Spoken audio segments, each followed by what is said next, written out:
What's up, D22Bs? I don't know what the fan name is. We'll find one. Anyways, D22Bs. we are on our way to the theater. We are going to check out the new Philippou brothers film, Bring Her Back.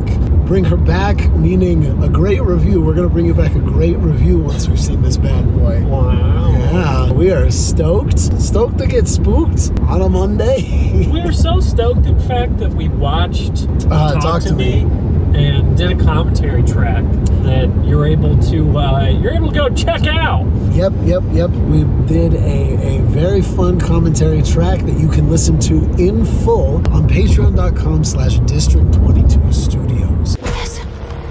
Some people believe the spirit stays in the body for months after death.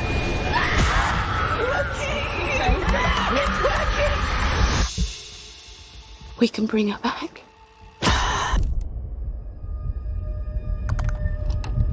Blood and rain, piss and spit. Danny and Michael Philippou's latest is meaner, bigger, scarier than the first. If you like blended families, this movie's for you. If you like losing parents, this one's for you. If you like little kids getting hurt like the Philippou brothers do, this movie's for you. Yeah, if you like things happening and then they keep happening and you're just like, oh! Yeah. Oh! A scary thing happens once and you're like, I hope that doesn't happen again. It's gonna happen again. This is the movie. Oh my gosh. I'll put one bit as to what you just said, scarier than the other. I don't know if I would say that. Sure, it's just a different kind of scary. I don't know when I've been this close to and maybe it's just because I didn't eat a good breakfast, but I'm there's moments where I was my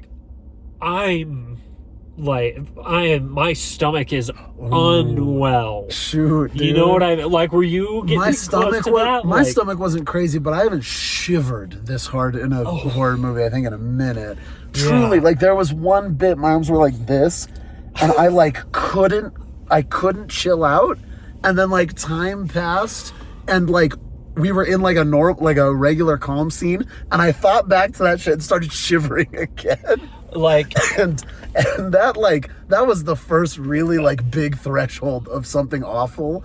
And so then after that, I'm just like McConaughey, Interstellar, just limp in my seat. Clearly, and I mean interesting because I didn't catch at the end. Only one of the brothers wrote this. They both directed it, but one of the brothers wrote it with a different else. co-writer, yeah. So just, I don't know, man. Similar to Talk to Me, the sibling writing in this is very good. And the older-younger dynamic, too. The fact that we did that again, as well as the loss of parents. Danny, the one who did write. Okay, so what happened? I believe it was Danny of the two. And your co-writer there. Who lost the parent? Yeah. Tell us now. What happened? Yeah, District 22, we'll watch a teaser. We try to avoid trailers for movies. Because people suck at making trailers now. You're giving the whole freaking movie away. So especially for something like this, I have avoided everything. As much as I possibly could. The one bit that I heard, she's a medium. And so grateful to know that whoever said that, terrible read. Yeah. No, she's not. Trying to do medium-like things, I guess, sure, but... A bio-medium? Oh, yeah, a bio-exorcist? Holy cow. I don't know when I'm going to want to watch this again. Yes, not agreed. Because it's a bad movie, but it is on Hereditary levels, still different, but a similar vein of, I don't need to experience that again. I won't forget it. I won't forget it. That's big thing. You gotta know you're into this kind of movie if you go to this movie. I'm thinking of all the people that this will be the first review that we put out. Yeah. And sorry, not all of you are gonna want to see this movie. Yeah. That's funny you bring up Hereditary. I had a similar thought as well. Maybe just because, I was thinking about the fact that, here we are 7 years on, right? We're in a post-Hereditary world, and so much of just current horror is informed by it. But, what about this one brought it to my mind. And I think, like, just the age of kids getting messed up was one. Yeah. The level of kids getting messed up was two. Yeah.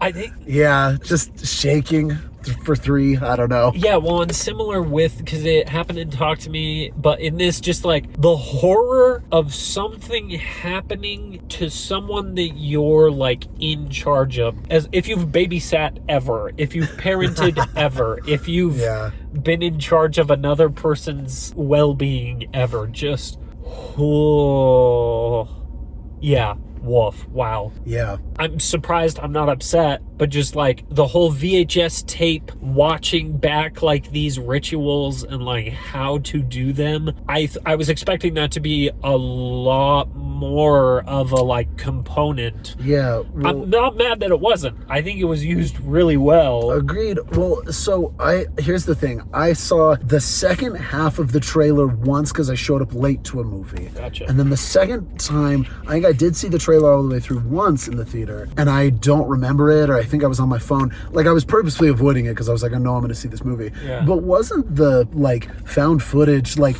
them shooting on the camcorder, wasn't that more in the marketing? I feel like they emphasized that. They emphasized it a ton. Which was cool that they did, because that's not what this movie is. Yeah, well, and I don't know, once again, plenty of stuff happens, but at the same time, a lot of like the scary shots, the eerie shots, not the like gory shots. Yeah, eerie. Are kind of in the trailer, and that's kind of it. Just you're pulling up thinking one thing, and it delivered something different. Yeah, and not in any way disappointing or like you feel betrayed. No, better than what I was expecting. From the trailer, deeper. Honestly. Like, once again, these guys telling a story using a medium where they just get to be like creepy, and they get to just go no more. But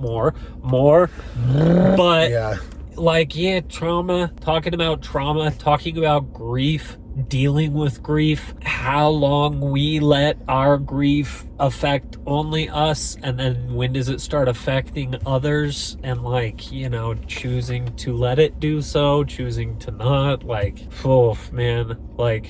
wild stuff. Yeah, a wild ride. I worry. I use that phrase a lot, so I definitely don't want that to be the only, every movie cut to me as a wild ride.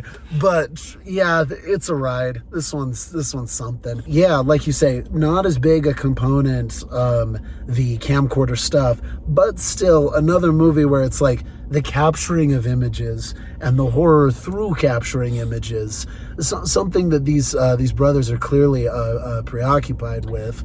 And so we like that. We like so much, I feel like, was set up and paid off just splendidly. There was no, they started a thread here and it never went anywhere. There was no oh man, they're starting to dip into this theme, but it doesn't really come back. I don't know. I thought this one was really tight, directorially as well as in scripting. I feel like there were so many things that just came back around that I was really impressed with. You've got your tropes that you need to not tropes, because tropes feels rude. I don't know why when I say that it feels like it's the tropes, but archetypes. I don't know. I guess that's more for characters. Your tool belt, your bat belt that you're gonna use when you're making a horror movie. You gotta have a hammer. You gotta have a hammer on the belt. You gotta have those chickens. You gotta have chickens that can just be fodder. Well, you gotta have ever since Jordan Peele's Us, it's about close-ups on animals, I guess. Yeah. Excuse me. No, since Get Out, even 2017, freaking the deer. Yeah, deer. That's just have close-ups on animals being spooky. We got an animal there. You've got just the circle. The cat, dude. Just get anything where now when I see a circle on something, I'm going to think about this movie. Yeah. Who knows for how long? Any movie that's doing that is when you're in this genre, that they clearly have a knack for it. And just once again, main characters that have disabilities, just awesome, wonderfully used and not abused. Well, wonderfully used. That was a technical aspect I wanted to bring up. Is we're told early on, the Piper, the young girl, it's I see shapes and light, and I was I asked myself in my head, I was just like, man, like, what would that look like? Like, how would you get someone to draw that for you? Like, I don't know. Like, I was like, how would one capture that? No sooner do I have that thought than she gets to the house and she's coming around a corner and the focus remains on her hand and someone in the distance is revealed to us and revealed in that very way, out of focus, just light and shapes. And they bring that back, I would say, at like 2 other key times. There's like 3 really good uses of that just were, like not over the top, great moments of subjective filmmaking. Yeah. Man, I don't know. I don't know what also, maybe it's the Aussie in them, that they gotta just, the water being around it, but just like, lots of water sounds and talk to me, gurgling, like a lot of drowned individuals type thing, I guess. Or maybe it's just a couple and it really stuck with me. But just water in this one, like, huge. Boy, all over the place. Like, that there's one moment that we get a rather nice, like, cross dissolve / match cut. Oh, yeah, that transition. It kicks. Yeah, it's so hard. I believe it's Sally Hawkins. She's like laying down into water, like goes under. It starts to, like in a bathtub, it starts to rain on the bathtub and then it transitions to rain in the pool outside. Yeah. And it... very cool. Smooth. Yeah. Very good. Very smooth. Speaking of Sally Hawkins, scariest I've ever seen her be. One of her best performances, I would say. I have only seen her in so many things, but like...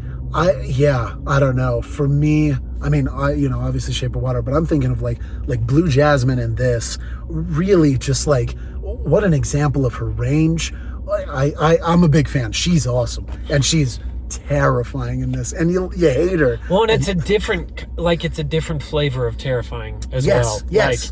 Like, it's fun because we can say terrifying, and I don't even think you don't know what that means. If you haven't seen it, you can go see it knowing that she'll be terrifying and it will deliver on a different level than you're expecting. And that's so exciting. Indeed. So cool. I feel like it's so easy to slip into like, okay, Lana Wachowski talks one time about how like when you're making sci-fi, a spaceship's a spaceship, so all spaceships look like this. She was like, I'm sick of that. And when they were making Jupiter Ascending, it's like, let's really design these and push what it can be. Similar to that, when we think of like, oh, they're nuts and it's a scary movie, we have a pretty preconceived notion of like what that means. And this movie takes great care to like make sure that, she's scary in ways that you wouldn't like, that you're not expecting, that feel different, that have different levels to them. She's not just one note the whole time. Yeah. That crap's super impressive. And they make it look easy. They make it look easy when writing and directing an actor to that performance, to that character, like could have been anything but, frankly. There are these, even some like touching moments. There are like, she does a variety of freaky things. Well, that's just it, man. Yeah, she gets to play with some serious for real levels in this film. Yes. And they all do. Like, man, just providing each of these actors an opportunity to really pull up. All of them able to really deliver, really have good moments. And, oh, man, the whole aspect about the fact that, like, she is, only has partial vision. How many ways it's like, this is how that can be manipulated. This is how that can... If you didn't think there was another, here's another way. Like, oh, man. They made all the right choices to just tell a story that covers topics that are, in movies all the time. And they did it in such a unique, fresh, scary, gross, awesome, chilling way. Yeah. Talk to me. Fun. Yeah. Like, you have fun at points in that movie. It's true. It's movie, the social media. There's no fun. It's enjoyable in a, like, I'm watching a good film. I was never like, oh, yes. Dude, yeah. Philippou brothers, you've done it again. Truly. You've done it again, and I'm going to wait until we do our podcast to say, as far as any rankings or things like that, we'll save that. Almost gave that away. Save that for another day. Hope you enjoyed this review. If you want to see the full, uncensored spoiler review, head on over to patreon.com/District 22 Studios. Thanks, gang. Let's go to the movies again. Let's do another. Yes, please.